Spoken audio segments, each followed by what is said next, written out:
मुकद्दस यूहन्ना की अच्छी उसका 30वां बाब उसकी सोच दिया एक आयत कि हम तिलावत करते हैं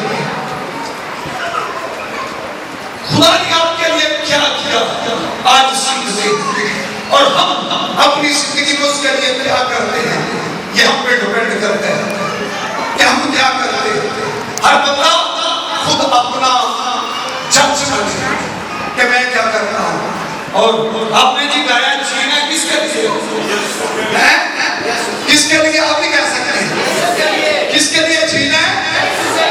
यीशु मसीह के लिए जीना है। आमीन। आइए यीशु मसीह के लिए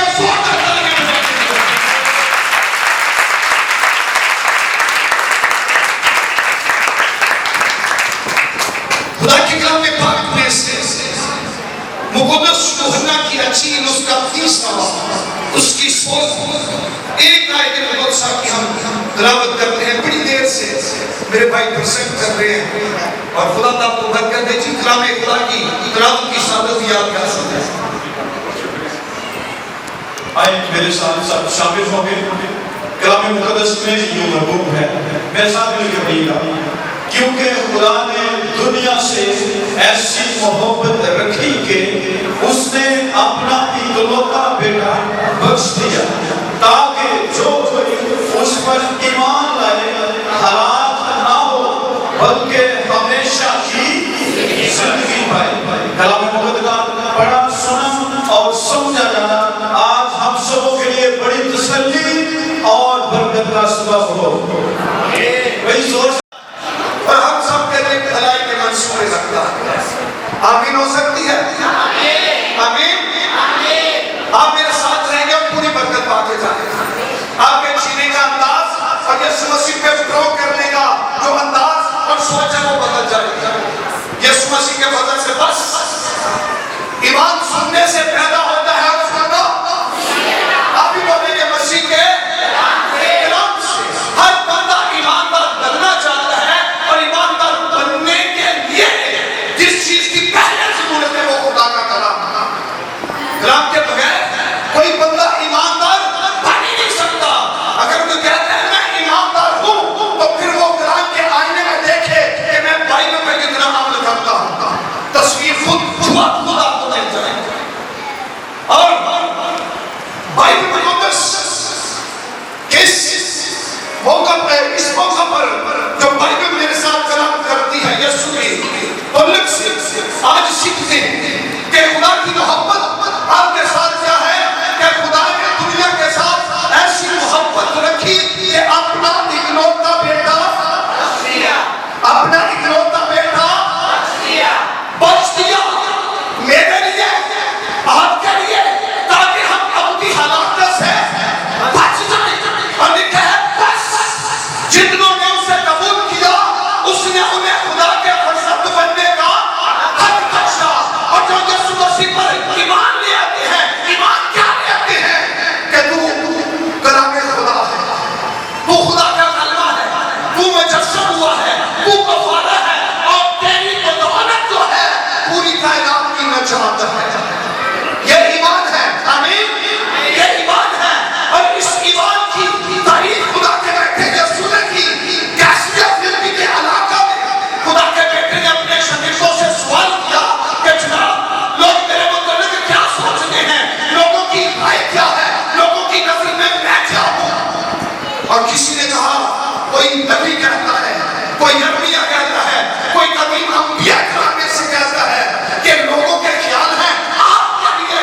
और खुदा का बेटा अपने शागिर्दों से मुखातब होता है और कहता है ये ख्याल है दूसरे लोगों के लिए, लेकिन तुम जो मेरे शागिर्द हो तुम्हारी नजर में मैं क्या हूं। जो जवाब क्या जवाब था? हाथों बच्चों के जरा मैंने जवाब दिया। क्या जवाब था? तू क्या है? जिंदा खुदा का बेटा नहीं हो खुदा का। इतने जरा गले करो ना फिर अकेला नहीं करना।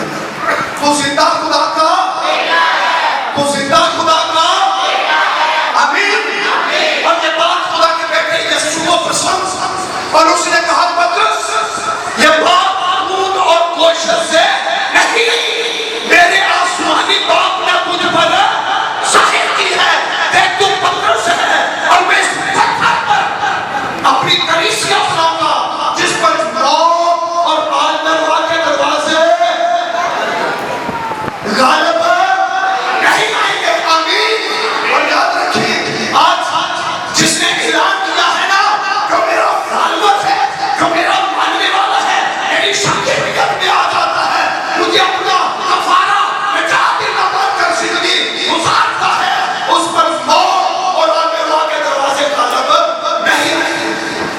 बाजी के पीछे टेंशन है, जल्दी आमीन कर देना। के पीछे टेंशन है ना, आए खुदा के बेटे ने एक ऐलान किया है कि मेरे वसीला के बगैर कोई बाप के पास नहीं जा सकता, नहीं आता। आज इसने किया क्या, इसके अंदर फख्र क्या है? बाइबल तो कहती है खुदा ने दुनिया के साथ ऐसी मोहब्बत रखी, अपने इकलौता बेटा बख्श दिया। ईमानदारों, उसके बेटे ने अपनी जमीन पर किया क्या है, आज सीखते हैं। और जो बाइबल का खादम होते हुए मुझे नजर आते हैं, खुदा के बेटे यीशु ने अचीव किए हैं, किसी दूसरे ने नहीं किए, आज उनको सीखते हैं। आमीन। और जब आदम बनाया गया तो आदम को बनाते वक्त खुदा ने उसके लिए सब कुछ दे दिया। और बाइबल कहती है आदम को बनाने के बाद उसने बाद में रखा, आदम को सब कुछ दे रहा है, और एक दुश्मन आ गया और दुश्मन ने आकर आदम को खुदा से दूर कर दिया।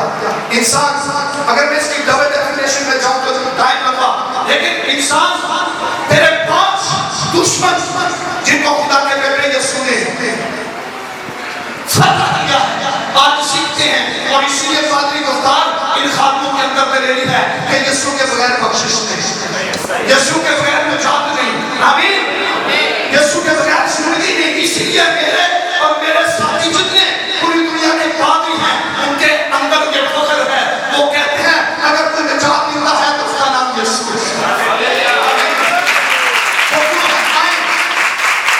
इंसान तेरा पहला दुश्मन कौन है? लूसीफर। कौन है? लूसीफर। और बाइबल मुकद्दस हमें बताती है कि ये दुश्मन इसे अच्छा नहीं लगता था कि आदम की खुदा के साथ फेलोशिप रहे, अब ये खानदान खुदा के साथ रहे।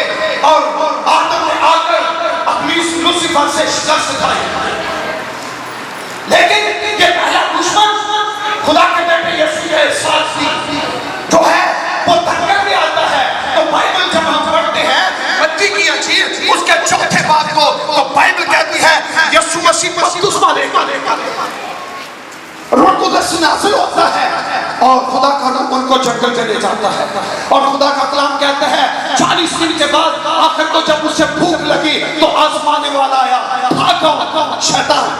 पहला दुश्मन आ गया जिससे इंसान आत्मीयत हारी हुई है, पहला दुश्मन आ गया मरने जंग में खुदा के बेटे के साथ लड़ाई के लिए। और उसने आकर पहला वार किया, अगर तू खुदा का बेटा है तो फरमा ये पत्थर रोटियां बन जाए। तो खुदा के बेटे यीशु ने कहा, ये लिखा है इंसान रोटी से जीता नहीं रहेगा बल्कि हर उस बात से जो खुदा के मुंह से निकलती है। और दूसरा बात उसने किया, बाइबल कहती है फिर वो उसे ऊंचे पर ले गया। और खुदा का कलाम ये कहता है कि उसने कहा कि अपने आप को नीचे गिरा। तेरी बाइबल लिखा है कि वो अपने फरिश्तों को हुक्म देगा तुझे अपने हाथों पर उठाने का। और खुदा के बेटे यीशु ने कहा, ये भी लिखा है खुदा अपने खुदा की आजमाइश है। हमें सब बोलते रहे कि खुदा अपने खुदा की आजमाइश है। तीसरा बार उसने किया, उसने कहा बाइबल कहती है वो ऊंचे पर ले गया। दुनिया की सारी शानों शौकत और सल्तनतें फल फल में यीशु मसीह को दिखाकर कहता है ये सब कुछ मेरे इख्तियार में है और जिसे चाहता हूं देता हूं। अब तू कर गया झुककर मुझे सिजदा कर। और खुदा के बेटे का वार कहा, शैतान दूर हो जा, क्योंकि लिखा है तू खुदा अपने खुदा की इबादत कर, सिर्फ उसी को सिजदा कर। पहला दुश्मन यीशु ने पुकार दिया। आमीन। पहला दुश्मन किया, पहला दुश्मन हारा, अब दूसरा दुश्मन आपका इंतजार कर रहा है, वो है गुनाह। पहला दुश्मन शैतान और दूसरा दुश्मन क्या है? गुनाह। और बाइबल को मैं पढ़ता हूँ, बाइबल का छोटा सा खातम होते हुए तो मुझे बाइबल में सिर्फ यीशु नजर आता है जिसने हाथ बढ़ाया और ऐलान किया कि कौन है जो मुझ में गुनाह साबित कर सकता है। अगर कोई जमीन के ऊपर आने वाली पर्सनैलिटी गुनाह से भर रहा है तो वो खुदा का बेटा यीशु है। आमीन।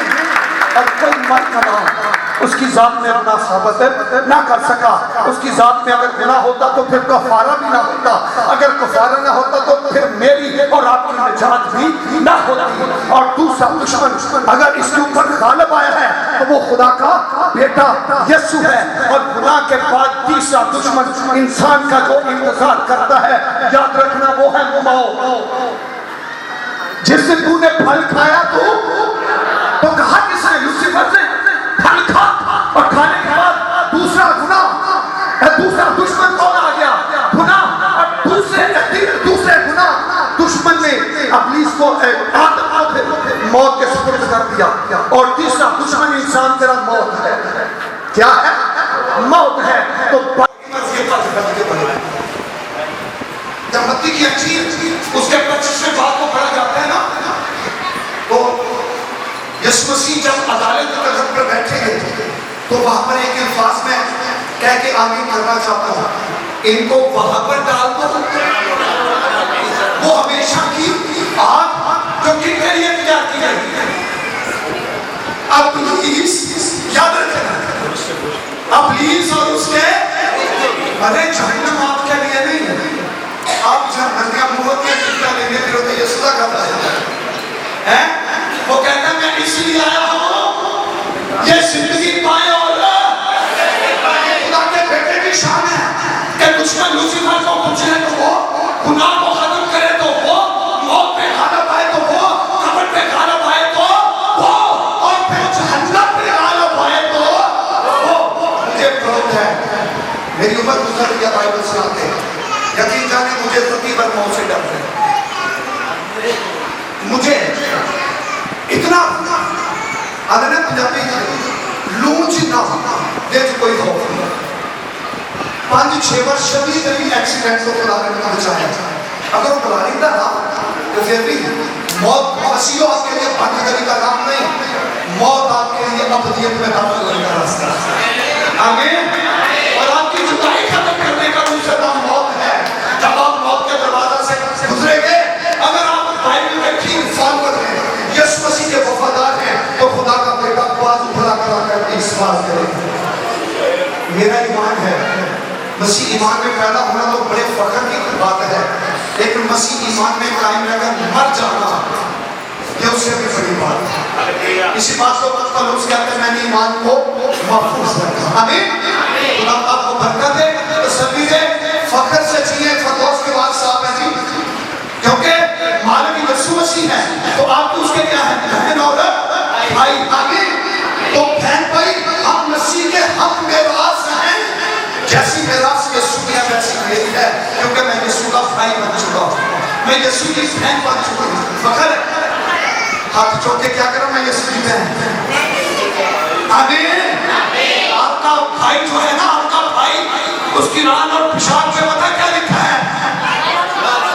बादशाहों का और खुदावंदों का। आमीन। रोना है बदन से जुदाई, लेकिन शादमान ये है कि जाने वाला अबदियत में दाखिल हो गया। अब इस्लाम से